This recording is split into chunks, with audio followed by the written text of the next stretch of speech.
for example, if you issue preference shares to a Mauritius resident and then you have to redeem that preference shares, then typically one would argue that there is no capital gain and you technically will end up paying no tax in India in that sense. So that's why the criteria of no objection certificate, so they can short down if there is any unwarranted transaction.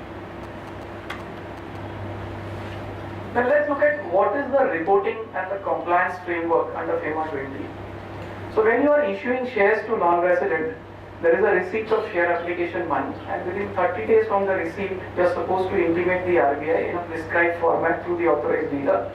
Now the authorized dealer is supposed to do a KYC check in the prescribed format from the overseas remitting bank. And then you have to issue shares or convertible instrument, and you have to report to RBI in form FCGPR within 30 days from the issue of those shares or instrument, along with prescribed document, which is the most important document being valuation report from a chartered accountant or a merchant banker. And the second condition is the shares and convertible instrument needs to be issued within 180 days from the date of receipt of funds. The RBI allots a UIN number for the initial intimation and a registration number for the allotment of shares. And the reporting obligation also applies to rights and bonus issues. Now friends, this UIN number and registration number is very important, because unless you have it, even though you find FCGPR, the RBI does not construe the issue as a complete issue and does not believe that the non-resident has an unfettered ownership of those shares. If there is any subsequent transfer or even that gets tainted if these documents are not available. Yes? Have you come across a situation where shares are issued beyond 180 days? Because the regulation... Hello. Yeah. Sir, have you come across a situation where shares are issued beyond 180 days, as the regulation says that refund is allowed as in beyond 180 days? Yeah, that's correct. So if you read the, very good question, if you read the regulation says that if you have not issued shares within 180 days, you will refund the money or issue the shares immediately. Whereas the master circular says that if you issue the shares beyond 180 days, you need RBI approval. So if you've crossed the 180 days ceiling, today's practice is you go to RBI approvals, you go to RBI, seek an approval and then issue the shares. That's the practice. Sir, one question. What will happen in case of a non-repatriable? Suppose you have received money From NRIs. yes. This scheme does not apply to NRI, non-repatriation basis. So in There is that no case, reporting. if you are receiving money for shares on non-repatriable basis, Yes. whether it is NRI or foreign resident, No, it cannot be foreign resident. That scheme is available only to NRI. You can't receive non-repatriation money from foreigners. even if the undertaking is received from the foreign resident. No. The non-repatriation scheme is only for an individual who can be an NRI or a PIO. Nobody else as of now. Sir, so you issued the CCP as of date. Or shall we ask the question again? Yeah, I think I would just like to answer one or two questions, because I'll keep enough time for question answer. No, I I'll ask promise you at the end of the session. Sure, please. Thank you so much. Is 180 days has been reduced to 60 days under companies? No, that's why I mentioned in the beginning that I have not touched company law. It is not reduced under 60 days because there is an exemption for foreign money. So there are 2-3 exemptions. Within that, one of the exemption in the deposit rules is exemption for money coming from non-residents under the FEMA. Under allotment section. No, in the deposit also. And deposit there is a definition. Yes. But in the allotment section 60 to 23. Yeah, so you may be right. I actually am not an expert on company law. You may be right that this limit now could have gone down to 60 days in the company. And of course, there is a lot of change in the issue of shares procedural part as well. That may be correct. But as I was trying to understand that if you cross 60 days, it is treated like a deposit. And in the deposit, there is an exemption for money received from non-residents. So I am still trying to argue that 60 days condition should not apply to non-residents. I'm just trying to argue the other way around. Because the thing is, if you don't issue within 60 days, you are treating it like a public deposit. And then in the deposit rules, there is an exemption for money coming from non-resident. So I have actually posed this question to a couple of company secretaries, practitioners, but I have not got a very satisfactory answer. But yes, this has to be researched and married. Under 39, 62 when immediate irrespective of the color of the Yeah. resident or not. Right, but there is another deposit and a deposit rule recharacterization which you have to see. Because if they create an exception, that will defeat that exception. That's what I'm trying to say. Right, friends. So I'll continue. If there is a transfer of shares between resident and non-resident, then there is a form FCTRS that is required to be filed to the AD bankers within 60 days from the receipt of consideration. And if you are doing a downstream investment, then you have to intimate to the DIBP within 30 days. Now both these topics actually I'll touch a little greater detail in my subsequent slides, so we can discuss this on a few more questions if there are. And there is a filing of annual returns of foreign liabilities with RBI on 15th of July every year. So if you have an FDI, these are the compliances, key compliances that you need to watch out for. Then first, what are the key issues that you typically find in reporting and compliance requirement? So main thing that we've always struggled with, and what I've seen my team struggling with more than me, is that KYC and documentation if his funds are received from entity other than foreign investors. Because see, these non-residents do not have, the investor may not have money, they just ask somebody else to send money. The shares have to be issued to somebody else. There are so many documentations that get exchanged with the banker, and there is so much heartburn that happens. And there is absolutely, practically there is no clarity on law on what has to be done. Then KYC is in case of nominees. Now in case of wholly owned subsidiaries, you will always have one more shareholder who is a nominee, and he may not bring in the money. The entire money comes from the main parent. What happens? You do KYC of the nominee. Again, we've seen different practices followed by different bankers, different ways in which FCGPRs are filed, taken on record. Again, there is a need to bring in some consistency here. Then obtaining FIRCs from ED banks, basically we've seen the money comes in one bank's nostro account, your bank account is in some different bank, FIRC is to be obtained from a different bank. Again, there are issues with respect to description being mentioned by somebody in some manner. So again, host of challenges surrounding these compliances around these 3-4 bullet points. Then the time taken by ED banks to produce the documents. So you are supposed to file to RBI within 30 days. And through the banker, that means the banker expects a 7 days clear notice. That means indirectly your timeline goes down to around 20-21 days. And generally we've seen most of the people give to the banker on the 20th, then ask him to file it on the very next day. And we've seen that does not happen, and inadvertently there is a delay, and then it may go under compounding contravention. Then date of fair valuation certificate. There is always a confusion. What has to be the date? Should be the date on few months earlier, few months little later, when you file the FCGPR, what is the date? Typically, best thing to do should be the date on the fair valuation should be on the date of allotment, and even if there are 2 allotments within a short gap, 2 valuation reports should be obtained. Then reconciliation of past issues or transfer. When you file an FCGPR or FCTRS, and there have been past issues, those guys will first ask you, okay, give me the past filings and where the old documents are, and the new issues get stuck. So I've seen in a case where the past issue of shares to non-resident was say 1 lakh, and then another second issue 100 crore came in, and the 100 crore got delayed because the 1 lakh was not being traced, which was many years back. So this could happen, a tail could actually stop an elephant.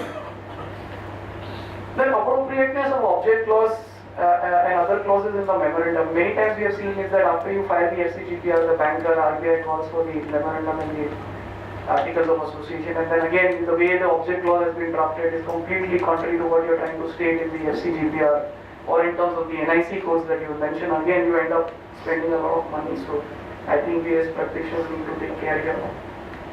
Then I've seen changes in AD banks, post receipt of fund and before issue of shares. Again, creates huge confusion as to who should file what, And interpretational aspects with the AD banks. Now, AD banks have a very conservative view of approaching things, and you may have taken a more precise or a more legal guidance, which may not be in sync with the AD bank. What happens in such cases? Then conversion of ECB, whether interest due is covered. Now, the guidelines again talk about conversion of ECB into equity, but there is no guidance on whether interest can be. So again, my view is at least such cases may need RBI approval, and perhaps such cases may not be permitted in absence of a specific incorporation in the policy. Friends, with that I move on to my next slide. I am conscious of the time here. The general permission under FDI extends to issue of shares under merger, amalgamation and demergers of Indian company. There is a general permission for the Indian company to issue shares to the non-resident. The only basic condition is that the issue of shares should comply with the sectoral policy, and you need to file FCGPR within 30 days of the issues. Now if you see the FEMA notification, if the notification only talks about issue of shares, but really there could be CCDs, CCPS which could get issued under the scheme. Fortunately, the RBI Master Circular provides a relief, and it actually expands the scope of shares to include CCDs and CCPS. Therefore, the view is even CCDs, CCPS can be issued under the scheme of merger without any prior approval from anybody under the general permission. Then friends, the next topic that I would like to touch is the pledge of shares. Again, there has been a lot of heartburn over here in terms of how do you deal with pledge of shares, because the definition of transfer under FEMA incorporates pledge. So when you are actually pledging a share, that is equivalent to transfer of shares. So somebody may say, I am just giving it as a security, where is the transfer, it's not a sale. But really that's not how the law is. The law defines transfer to include pledge. And therefore, pledge is again subject to conditionalities and the FDI policies. Now, resident promoters of Indian companies are allowed to pledge shares to non-resident if they are leasing external commercial borrowings. That is something which is provided in the FDI policy and the ECB policy as well. So that's fine. Again, subject to various basic conditions like sectoral cap. Non-residents can pledge the shares of the Indian company in favor of an ED bank or credit facility for the resident Indian investee company only for its business purpose. So the Indian company is proposing to raise money for its business, working capital, secured loan, whatever. The promoters can pledge their shares with an Indian ED bank. That again is very clearly provided. Then the non-resident is also allowed to pledge shares of an Indian company in favor of an overseas bank to secure credit facility for himself or his group company, again subject to certain conditions. So these are three levels of pledges which are fairly stipulated and incorporated in the regulation, but any other pledge typically will need an approval from the RBI. So again, this is again a very grey area in practice. I've seen a lot of heartburns, a lot of non-compliances happening over here because the pledge may be given for a short period, gone, and nobody may even realize that there is absolutely was a need to take any approval.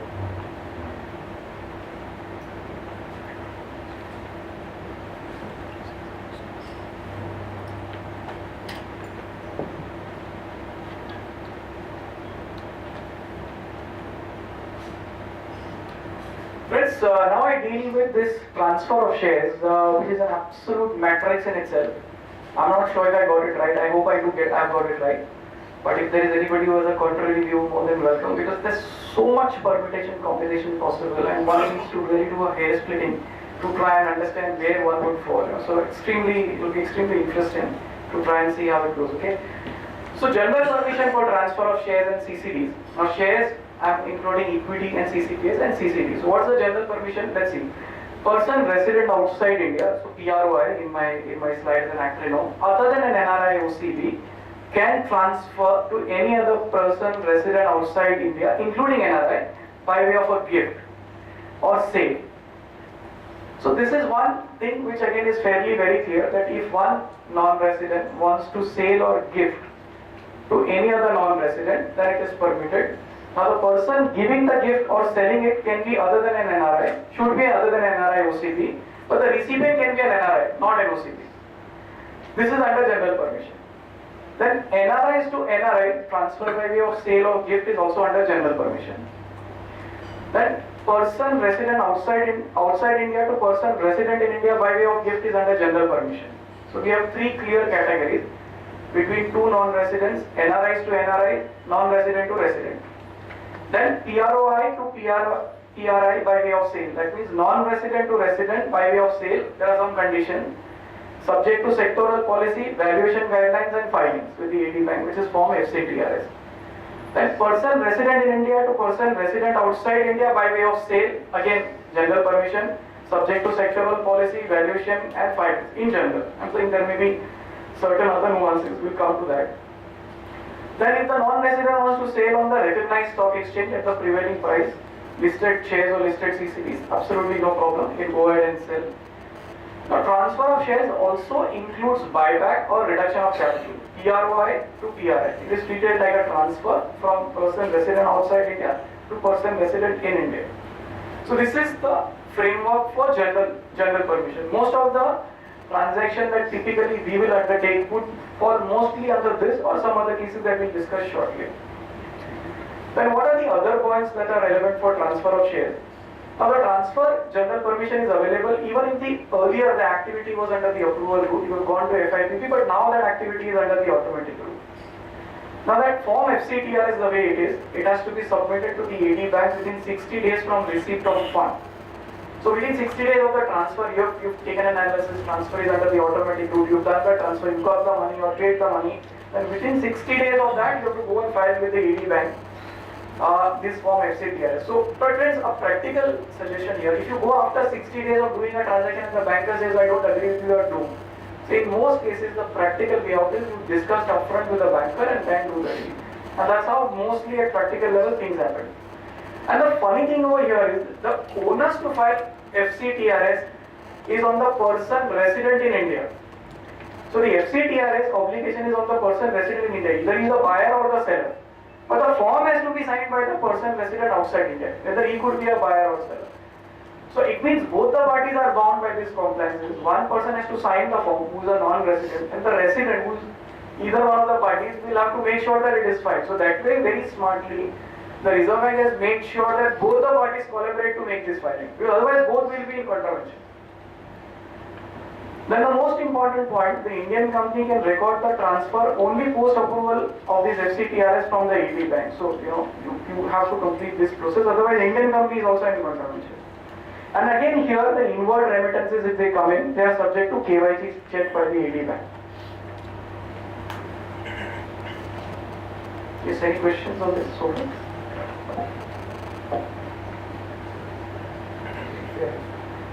So let's look at a few other modes of transfers. So FDI through acquisition on stock exchange through a registered broker. So there has been a specific RBI circular which actually mentions that if there is a non-resident who has acquired and holds controls in an Indian listed company in accordance with SEBI substantial acquisition guidelines, then he can acquire stock on the stock market. Now this acquisition is subject to sectoral policy, entry route condition and stuff like that. There is also an escrow arrangement that is possible. Under this arrangement, these shares can be acquired even from dividends entitlements from the Indian company. Now this circular seems to suggest that any other form of acquisition of FDI on the stock exchange requires prior RBI approval, which is slightly not in sync with the annexure for transfer of shares from resident to non-resident, where one of the bullet point in the circular specifically says that if the non-resident has acquired shares on the stock market, then a broker's note is sufficient, for the one of the documents that is required for the transfer to be validated. So there seems to be a little bit of unclarity in the law here that whether an FDI in the form of acquisition of the stock market other than these cases will fall under the automatic route. Conservative and the better view is you should mostly take RBI approval in such cases. Then friends, there has been also an escrow arrangement mechanism that is stipulated in the regulation. That means you need to deposit money to pay the seller, or you need to put the shares in the demat account or take the shares in the demat account.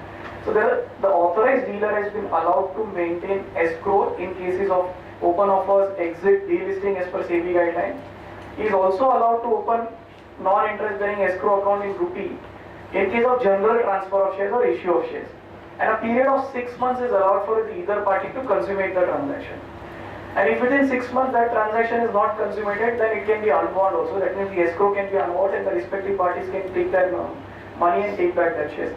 So again, this is a very welcome move because RBI was being flushed with application, asking for, in principle advance and all that stuff, because you can't, these transfer of shares has to be for a cash consideration. You can't have a credit embedded in this. So the escrow mechanism is something which enables the party to actually get the commitment on the table in the form of money, in the form of shares, complete basic compliances like due diligence and stuff like that, and then consummate the transaction. Friends, then let's look at a few cases where there is a transfer of shares from non-resident to resident and pricing guidelines under FEMA are not met. Some of these cases that could still fall under general permissions are subject to again certain conditions is that obviously there is a compliance with sectoral policies and reporting obligation, and the pricing is in accordance with SEBI guidelines, which is IPO, book building, delisting, open offer. So if there is a transfer of shares under any of these SEBI guidelines and you are complying with SEBI pricing guidelines as stipulated in this regulation, and if you are not complying with FEMA guidelines, then it's fine. There has to be a chartered accountant certificate which should say that the pricing norm has been complied with, and it has to be attached with that form FCTRS. If you are transferring under any other regulation other than SEBI, for example insurance, or even I don't know what sort of other regulation they are mentioning here, then if you are not satisfying pricing guidelines, you need to take RBI approval.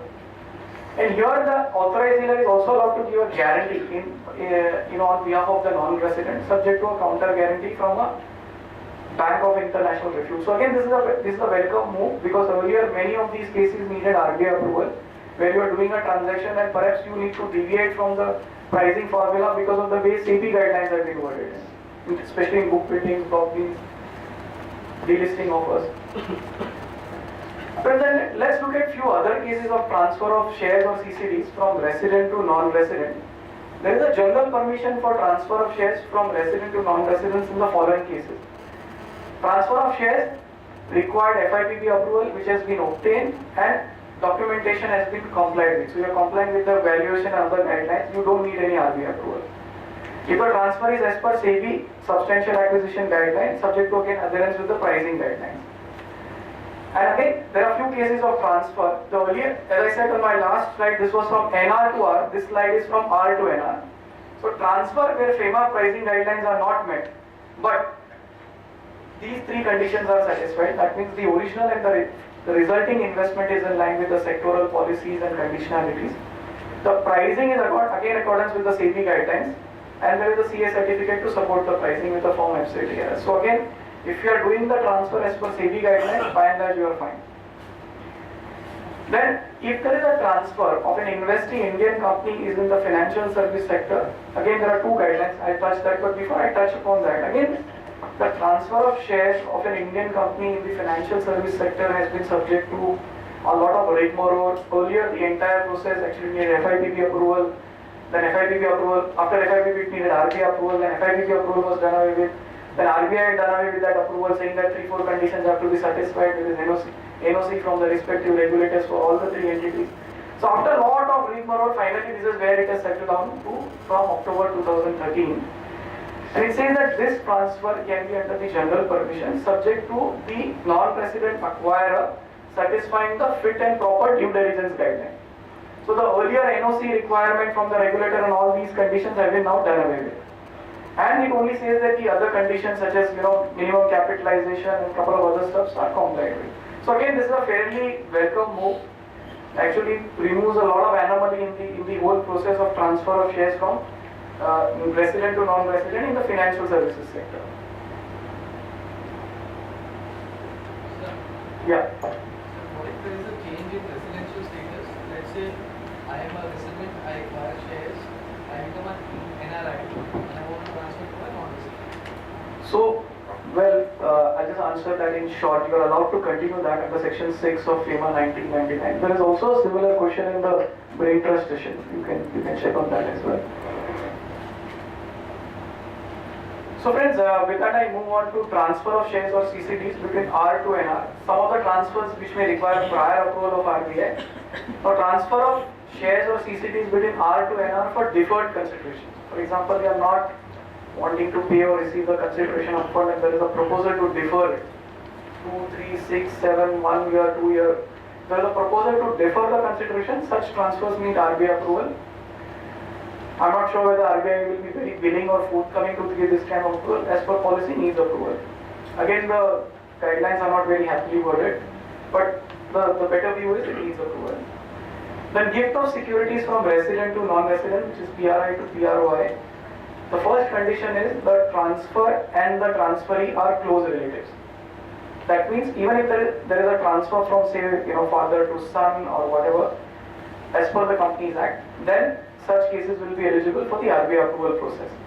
And the gift of shares is within the 5% paid-up capital of the Indian company or each series of debentures, mutual fund or whatever the security that is proposed to be transferred. And the acquirer should be an eligible acquirer in accordance with the relevant schedules of FEMA, which is 1, 4, 5 or whatever. There is again no breach of sectoral condition. As I explained, in certain sectors, you have to club various types of foreign investment. And there is also a cap on value of securities which cannot be gifted beyond 50,000 per financial USD 50,000. So again, it's not a very large amount, but that's the way it is. So these two types of transfers need specifically prior approval of RBI. And if there is a transfer of shares from NRI to NR, this requires prior approval of RBI, irrespective of whichever scheme the NRI had subscribed to, or he might have acquired the shares even when he was a resident. In all cases of transfers from NRI to NR, prior RBI approval is required. And fundamentally, the key issue here is the valuation, because when you apply to the RBI, technically they actually also look at the value at which the money is getting transferred, the terms and condition of the sale. And if it is held on non-repatriation basis, the condition is we need to credit the money back to India and then perhaps take it out under whichever scheme the NRI is eligible.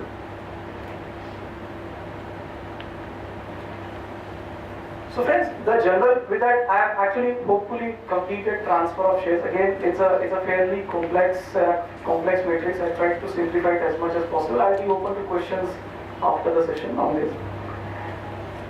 Let's look at other general permission for ESOP, issue of shares to non-resident individuals. Again, there is a general permission under the inbound regulation. Again, fairly taken recourse to kind of a provision. Listed Indian companies can issue ESOP to their employees who are non-residents or employees of JV or WAS who are non-resident except citizen of Pakistan or citizen of Bangladesh, which can be under the approval route, which is FIPP route. The ESOP shares can be issued directly or through a trust. For listed companies, the scheme has to be drawn up as per the relevant SEBI guidelines. And the face value of the shares allotted should not be exceeding 5% of the paid-up capital of the issuing company. Unlisted companies have to follow provisions of the Companies Act. There is a reporting which is prescribed within 30 days of the issue of ESOP. And subsequently, when shares are issued to the non-resident under the ESOP scheme, you have to file a form FCGPR within 30 days. Now friends, here there is a slight mismatch between the FDI policy and the RBI Master Circular. I may not want to get into the granularities. The condition that I mentioned here is more in accordance with the FDI policy and also the old Master Circulars of RBI. The current Master Circular seems to suggest that this kind of provisions are only available to listed companies. They have actually not clarified the unlisted company portion that well in their own circulars. Now I am not sure what is the reason for that, but there is currently a mismatch the way I see it in the FDI policy and the Master Circular. Friends, with that I move ahead. The general permission in the FEMA 20 for remittance also extends to winding up or liquidation of companies. If there is a winding up or liquidation of an Indian company, there is a general permission given to the AD bank to allow the remittance to the non-resident. The condition is there has to be a no objection certificate or an ITCC to be obtained from the income tax authorities. There is a need for an auditor certificate that all liabilities are provided or paid for, and the winding up is in accordance with law. And in case of winding up is other than any way by of a court scheme, the auditor certificate also needs to state that there are no legal proceedings pending in any court and there is no legal impediment in permitting the remittance. Earlier, few years back, even such remittances required prior approval of RBI. Friends, with that, I just want to touch upon one recent RBI circular which came somewhere in November 2013, which allows unlisted companies to raise capital abroad without prior or subsequent listing in India for an initial period of 2 years. So again, this is in line with the other relaxation in the securities regulation, where you are allowed to access capital abroad by way of listing. And there are a host of conditions that are prescribed in this particular guideline. I'm only going to touch upon few of them here because I thought it's an interesting forum to share this development. The listing has to be in accordance with this FATF and ISCO compliant jurisdiction or in those jurisdictions where SEBI has signed a bilateral agreement. The raising of fund has to be in compliance with FDI policy. There are some rigorous filings with SEBI. There is a need to comply with the terms and conditionality of ADR-GDR scheme. And the capital that you have raised abroad can be used abroad, it can be brought back to India. If it is not used abroad, it has to be brought back to India within 15 days.